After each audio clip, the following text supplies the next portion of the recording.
Hey guys, welcome to Ayutthaya.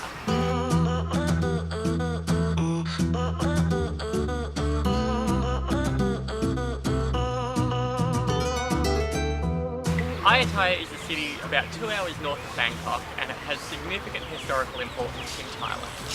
Ayutthaya used to be the capital of Thailand from about the 1300s right through until about the 1700s when it was ransacked by the Burmese. Today we're going around and we're exploring a few of the ancient temples and seeing what Ayutthaya has to offer, as well as heading into the night market later on to try some amazing street food. So first up we've come out to Wat Maha That, which is a temple that was built in the early 1300s by one of the emperors. It's best known for a Buddha head that's grown into an old bayon tree. In the 1700s, when the Burmese came through and ransacked the whole place, they actually cut all the Buddha heads off the statues in order to lower the morale of the people who lived here, and that's how that Buddha head has ended up in the tree.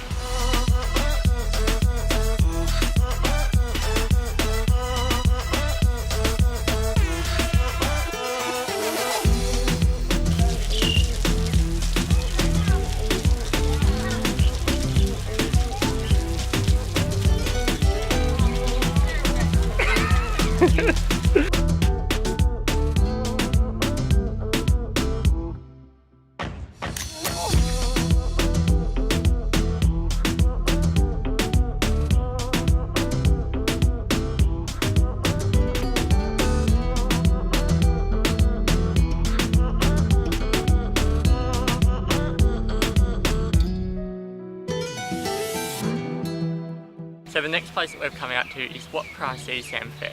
Now this building behind me was originally erected as the Royal Palace in 1351, and it stayed as the Royal Palace right through the Ayutthaya Empire.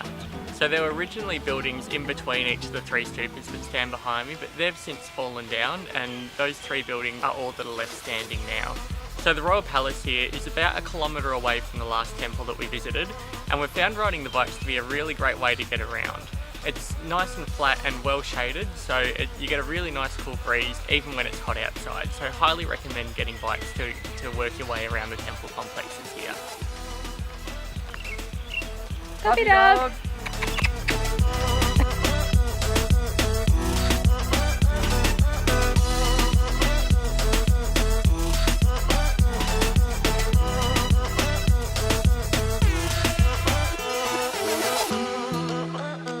So our last stop for the temples is Wat Lokayasutharam. It's a giant reclining Buddha that's over 35 metres long and 8 metres high. People still come here to leave offerings to the Buddha in the form of either flowers or gold leaves, which they attach to the small statue of the Buddha in front. They're not exactly sure when this temple was built, but they think that it was built in the early Ayutthaya period, so that would date it back to the 13 or 1400s. It's faced different sorts of damage over the years, most recently in 2011 when it was cosmetically damaged with the floods. It's been restored to its current state by the Fine Art Museum. It's worth noting that this temple is actually free to get into, as is the one with the giant golden Buddha, but the other two temples that we visited today cost 50 baht per person. You can get a day pass, which includes 6 temples for 220 baht per person, but we weren't going to visit that many temples today. When you do come to these places, you do need to remember that you need to keep your shoulders and your knees covered out of respect for the people who are worshipping here. So make sure you're not wearing singlets or short shorts.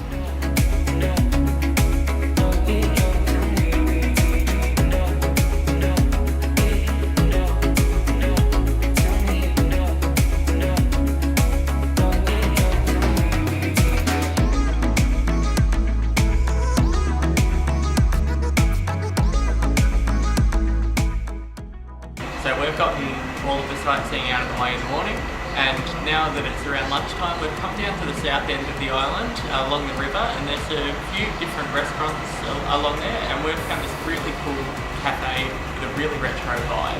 The food here is a mixture of Thai and Western food, and it's really reasonably priced as well. So we actually ended up getting a couple of burgers, and they only cost us 89 baht each, and the waters are only 10 baht each.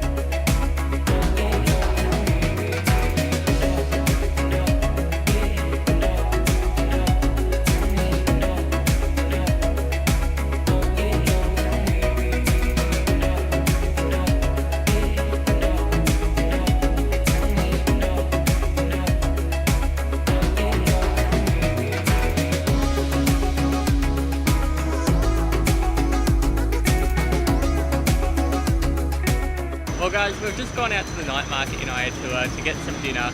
We've gotten all of this food here, which includes a curry, salad, some dessert, some chicken, some fish cakes and rice for 165 baht, which is just over $8. We've sat down now just to watch the sun go down, watch some guys playing some bocce in the background. We've really enjoyed our time here. I hope you've enjoyed watching it. If you did, don't forget to hit like down below and don't forget to subscribe, and we'll catch you guys next time. Bye.